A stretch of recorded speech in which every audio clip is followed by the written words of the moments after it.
back to a new vlog. It's Monday morning and I have just been getting myself sorted out this morning. I made my banana matcha smoothie, which I'm nearly finished, which is my absolute favourite morning drink. I drank this every single day during spring summer last year and it's back and I love it. It's literally just banana, ice, water and matcha, and that is it. So I have just done a little bit of makeup, just up my hair a bit, and I wanted to share with you something that I am so converted to, and this has actually been a really organic process for me, which is so lovely and one of my favourite ways to bring you any sort of brand collaboration. So this section of the video is a paid for advertorial with Suri. Suri is the most innovative toothbrush brand I think I have ever come across. I actually purchased my own Suri toothbrush around 2 years ago. This is my old one, the white colour. My old electric toothbrush had just seen seriously better days and it was not lasting. I have to charge it at least every week and it was just annoying, and I wanted something that was going to clean my teeth properly, and my dentist was going to be impressed with my toothbrushing, but it didn't mean that I needed to constantly charge it all the time and remember. Then I discovered Suri, and actually I just came across it randomly one day around 2 years ago. The reason I went for them is because the charging time and the battery life is incredible. So I'm very excited to be partnering with them because I have been a customer for the last 2 years and I tell everyone about this toothbrush. Jack doesn't have a Suri toothbrush and I'm already telling him you need to get one. I think he's probably going to use my old one and obviously change the brush head because they are just the best invention. I don't have to charge my toothbrush anywhere as much as Jack. So I wanted to unbox my new one with you. This is the brand new baby pink colour, which I think is beautiful. You can also get lots of other colours. I think there's like a mint green, there's a blue, there's lots of different ones. So here is your toothbrush base. And then in your box, you also receive the charging stand and then brush heads as well. The brush head, which just fits on super easily, like so. And then you also get a mirror mount, which I think is so brilliant because our sink is absolutely tiny. We still haven't redone our ensuite and I am desperate to do that this year.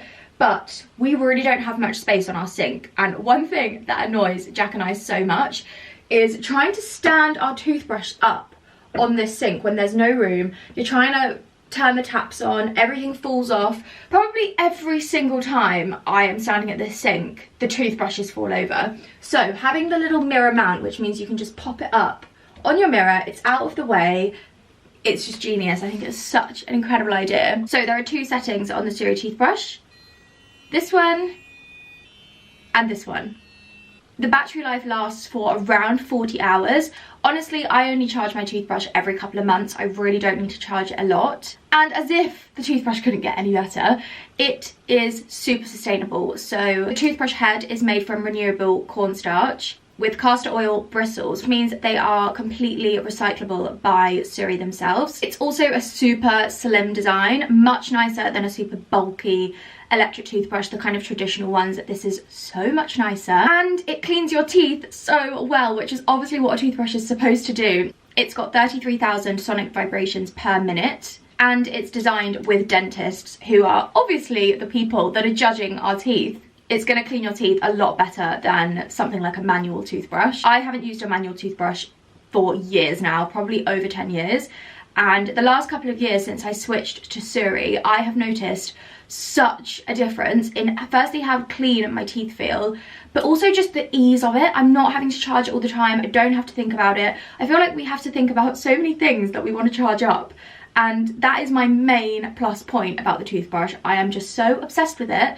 And I keep telling everyone they need to get one. It also charges up in 4 hours. So if your toothbrushes run out, it's going to charge up quick. You don't need to leave it overnight. This is the clean and charge case. So although this could be like a travel case for you, you can also charge your toothbrush while it's in here. So you can pop your toothbrush in, plug it in at the back. It's also a UVC LED charge case. That basically means it's going to kill 99.9% of bacteria whilst it's in the case. So whether you want to keep it in the case in your bathroom, in a drawer, whether you use the mount, whatever you're going to use it for, make sure you use the case, because I think it is so genius, such a brilliant idea. I also think that we spend a lot of time caring for our skin, our hair, our nails, and our teeth often get forgotten, and teeth are something that we should look after a lot. We only get one set of teeth, and I have had composite bonding on 2 teeth either side here just to build up my teeth because they were super tiny. And ever since doing that, I have looked after my teeth so much because I want them to stay amazing. I want them to stay healthy. I want to go into my old age knowing that I've cared for my teeth properly. And you can only really do that with a good toothbrush. So anyway, I'm gonna brush my teeth now.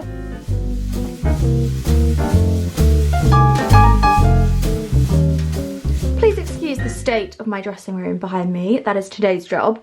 But I have just got dressed and today is a cozy day. Mondays are usually for the food shop, getting things sorted after the weekend, catching up on anything, and prepping for the week. So I am wearing this gorgeous Varley knit. As I said in my last vlog, Varley is just my favourite. I absolutely love it. I think this is from their Arctic range and it is stunning. I absolutely love this. It's quite a nice length as well. It's got really big pockets and a nice half zip with a big collar, which just keeps you so warm. And I've got this on with some brown Varley leggings, my Veja trainers, and I have got some Varley socks on as well. I'm full Varley today. And then this coat is very old. I think this might be from Forever New, just a chocolate brown tailored coat. I've gone minimal makeup, no lipstick and no mascara. I'm getting a lash lift this week ready for skiing and I just want to have a few days without mascara. And instead of lipstick, I've been using the Wonder Stain and just lip balm, and I am loving it. So we've just got a bit of concealer, some bronzer and blush, and that is all. And that is my outfit for Monday, to just get some stuff done. It's definitely not as cold outside today. Still cold, don't get me wrong, but it's not frosty and icy. I also just wanted to share with you my fragrance of the day. This is Tom Ford Bois Pacifique. I hope I'm saying that right.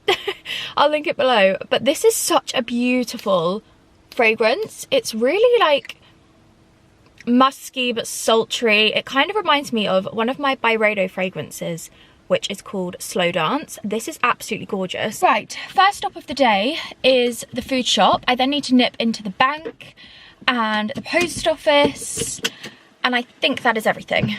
I also need to fill up my car, so I think that might be on the agenda today. Basil's looking at me out the window. Goodbye.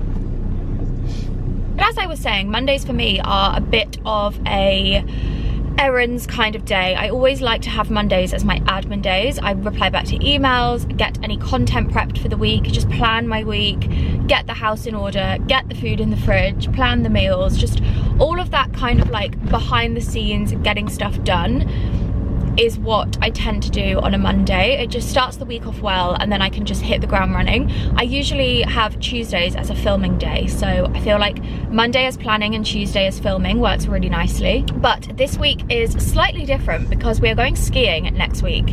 I keep saying in a couple of weeks, but it's actually next week now. It's come around so quickly. And I am really looking forward to our ski trip. I haven't been skiing, well, I've only been skiing once, which if you've watched the vlogs for a while, you might remember. It was around 2 or 3 years ago and we went over Christmas. So we went on Boxing Day and we came back on New Year's Day. And that was my first ever time skiing. Jack's family have been skiing for years and years and years. Jack and his brother and sister learned to ski when they were about 3 years old. So they are pretty advanced skiers and nothing really phases them anymore. They go back to Val d'Isère every single year. So they're really familiar with their surroundings and the slopes and all of those things. I am a complete newbie and a complete beginner, so I had I think about 4 or 5 lessons when I went on my first trip a couple of years ago. And do you know what, as somebody who doesn't like doing new things and as somebody who gets really nervous when I'm out of my comfort zone, and I have this like fear of embarrassing myself, and when I was younger that used to come out with like getting the train on my own and not know where I was going, or going to London on my own. I would get so embarrassed if I didn't know where I was going. And I overcame that and I was so proud of myself because it was something I avoided for a lot of the time during like my teenage years. And then obviously the driving was a massive fear for me. But skiing is one of those things that I really want to learn. I know that Jack is going to want to go skiing every single year. He is going to want our children to learn to ski. And it's just one of those things where I would never go skiing if I hadn't have met Jack, or if I wasn't with a partner that skied. My family would not be into that kind of thing. A holiday for my family is like a hot beach holiday, and skiing is just not something we ever would have done. I mean, my brother would have absolutely loved to ski because he is so sporty and loves all things like that, but it just wasn't one of those priority trips for us. So I feel like it's my duty that I must learn to ski, and I must feel comfortable and confident, because I know that it's going to make life so much easier in the long run.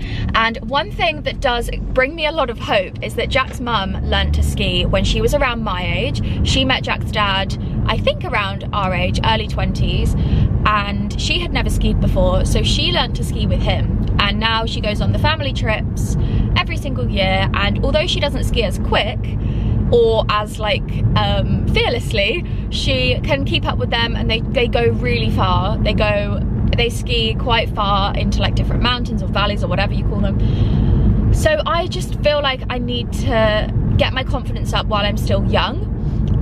But learning something new, especially a sport like skiing when you're an adult, it's really tough, and I don't think people really realise that. When you're a child, you have no fear, you're so close to the ground anyway, and you don't have the same brain as you do as an adult.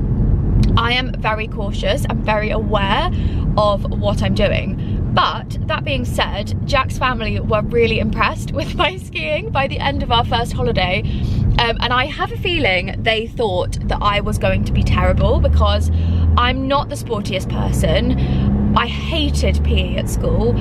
I don't really like activities and things like that. I would much rather just go for a nice lunch and read a book or something like that. So I think they were apprehensive as to how much I would enjoy it firstly, but also if I would actually be good or like pick it up. And by the end of our trip, my final lesson, I had picked it up so quickly, and I was so impressed with myself, because yes, I did cry quite a lot and I did get very frustrated, and I was in agony and I was exhausted, but by the end of the trip I actually felt really proud of myself. So I'm hoping this time I will go into it with the same mindset. I can already still remember all of the things that my instructor taught me before, and I had private one-on-one lessons just because I knew that I would benefit more from that. I know that you can do group lessons and they're a lot cheaper if you do lessons in a group, but I think as an adult I knew that I would work so much better one-on-one, so I was happy to pay a bit more to have that kind of interaction.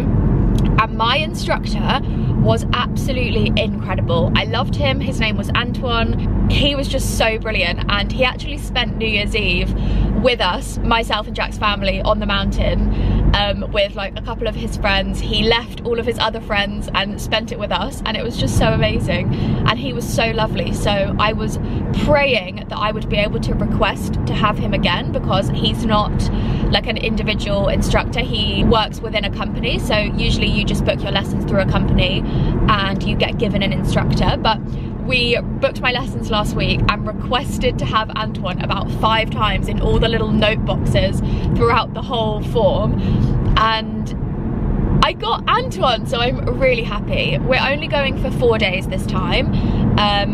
In total I will be away from the house for like just under a week, because we drive, so it's about a 10-hour drive, so countering in the 2 days for driving. So I've only got 2 ski lessons this time, and I've got kind of the first day just to get my bearings, get my boots, get my skis, potentially get on the skis and do a little bit of practicing with Jack.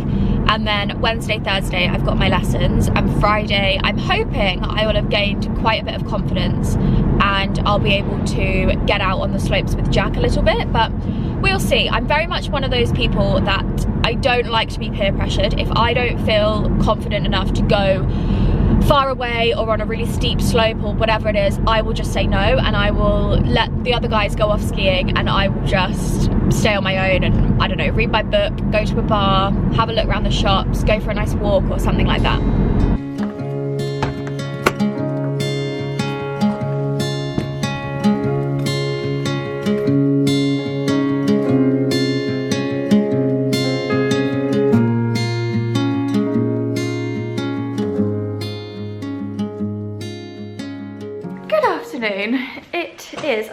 later now. I've put the food shop away and I have been working on my laptop for ages and my brain just feels like it needs a bit of a refresh. I don't know if you can tell by my face, but I've taken Basil out for a walk and I am just about to get started on a new upcycling project.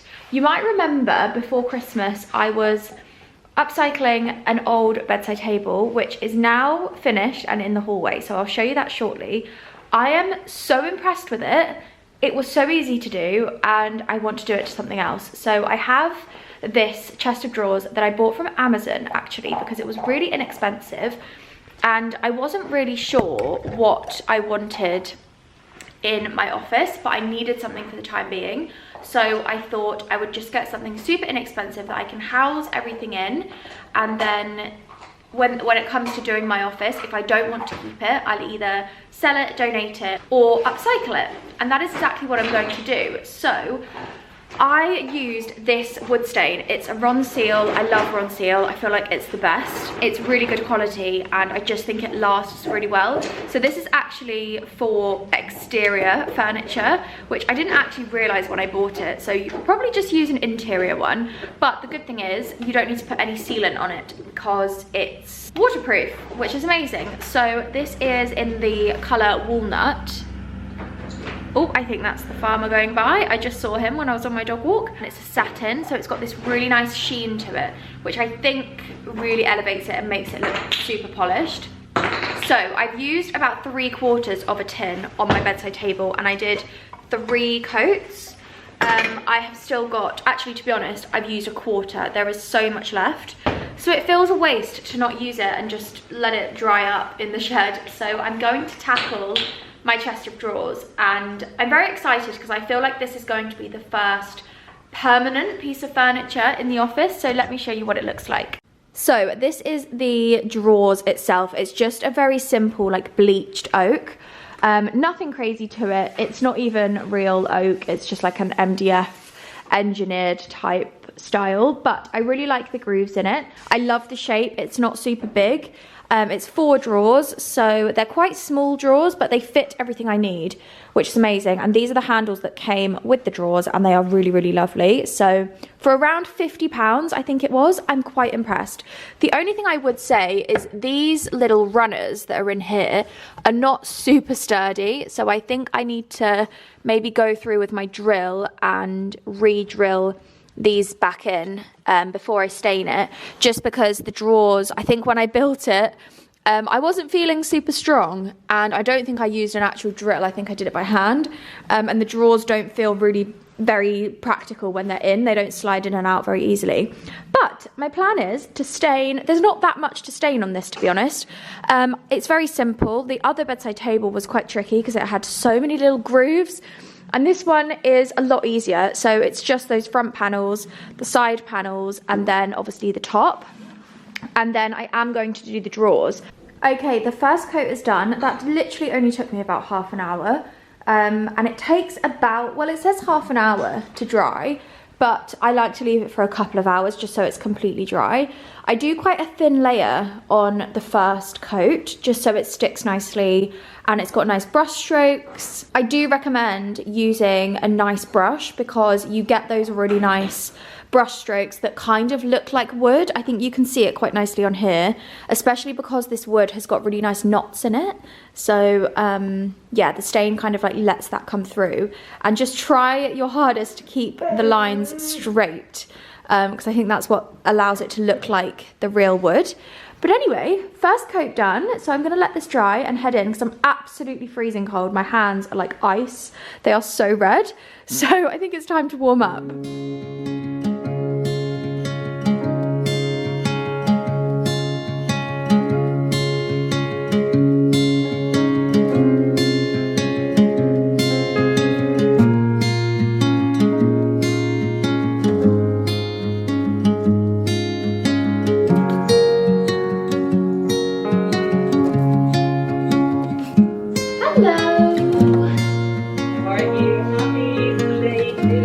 Happy New Year!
morning. It's now the next day and we are straight into it this morning. I have just brought in my chest of drawers and honestly, I cannot tell you how happy I am that I decided to just go for it and stain them. I think it's brought them a whole new lease of life.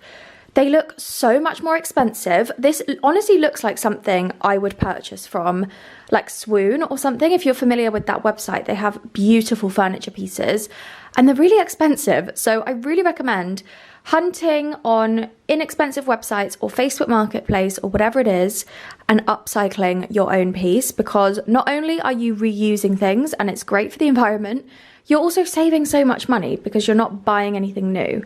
So I am really, really impressed with how this has come up. I decided to do 2 coats of the wood stain and I think it's made a really nice difference, but it's not too dark. My bedside table needed quite a bit more in terms of colour because it was a really light wood before, whereas this has clung really nicely.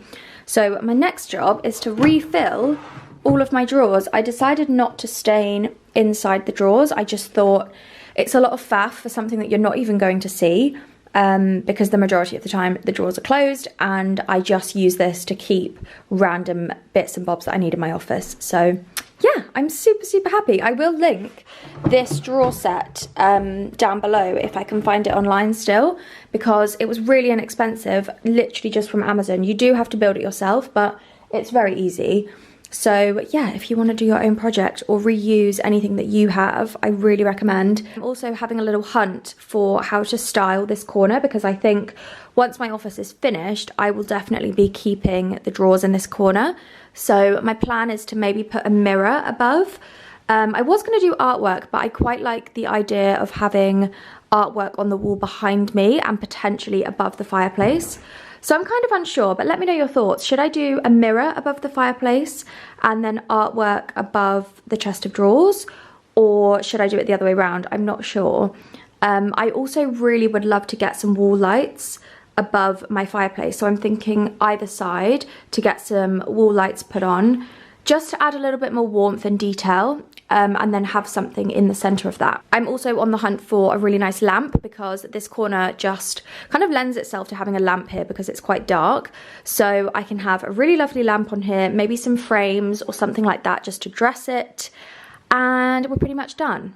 And I just love it. I think it's so nice. I think it's just really going to elevate the corner of this space really nicely. So yeah, my next job is to get all of this stuff.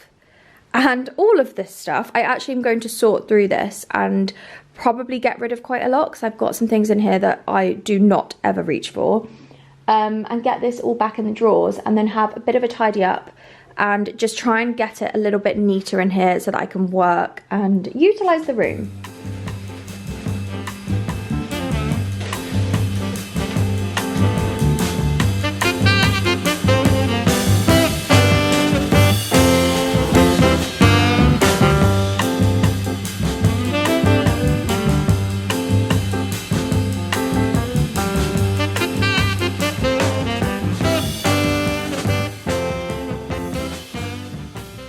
I've just been playing around with some bits that I've already got in the house, and I am absolutely obsessed with this corner. I just feel like this is exactly what I had in my mind. So it kind of does look like a shrine to Basil right now, but these are just temporary. These actually belong in other places. But just to give you an idea, I'm thinking a nice lamp. I do think I would prefer a cream lamp just to add a little bit of lightness into the corner. But I'm thinking silver frames, a candle, a bud vase, maybe like books or something on here too. I'm absolutely obsessed with this corner. And I'm also thinking a mirror. I do have one in the guest room that I might bring down and see how that looks. And then I've just popped up my feather frames, which were up here for a while. I don't think these are going to stay up here because I would rather have something square in the middle and then some wall lights either side. But just to give it a little bit of something else, my only thing I'm not sure on is this side. I currently have this chair from sofa.com that I love, but it's very big and I don't know if it looks out of place here. My plan is to have the desk in the middle of the room because I won't have the sofa here. So the desk in the middle with a console table behind me, but yeah, I don't know. I'm kind of wondering, do I do double drawers and do quite symmetrical chest of drawers either side? Or is it quite nice to have like the off balance? I'm really unsure, cannot make up my mind.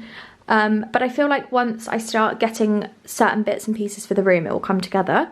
But anyway, the chest of drawers look absolutely amazing. I'm so happy that I decided to do this. I think it has just really given me an idea of how I want the room to look just in one corner. So I'm super happy.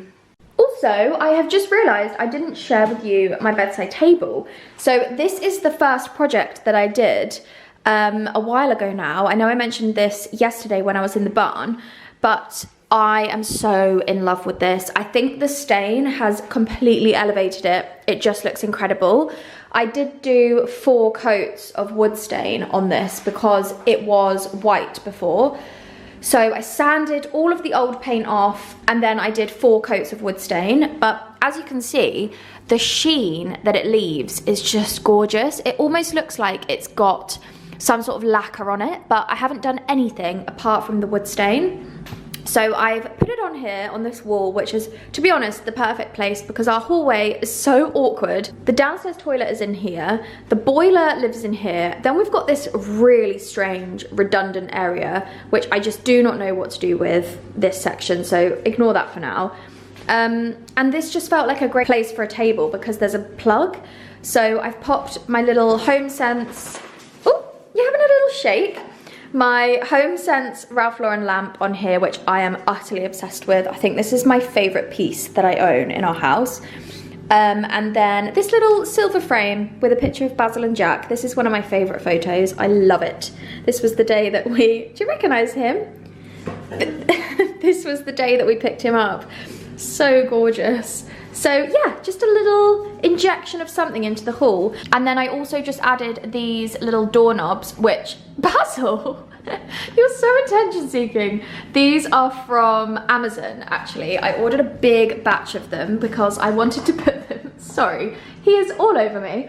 I wanted to put them on another set of drawers actually, and I had a few left, so I've popped that on here and I just think it looks perfect. It's a really nice antique brass finish with really nice details. Basil is not letting me show you. There we go. Hopefully you can see that. Basiline, what is on with you? What is it?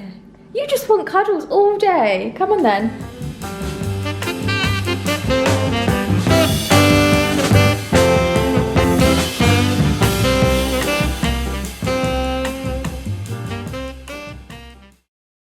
I have been sat at my desk literally all afternoon, to be honest. I've just taken Basil out before it got dark. I'm just finishing up a few bits for the day before I start on dinner.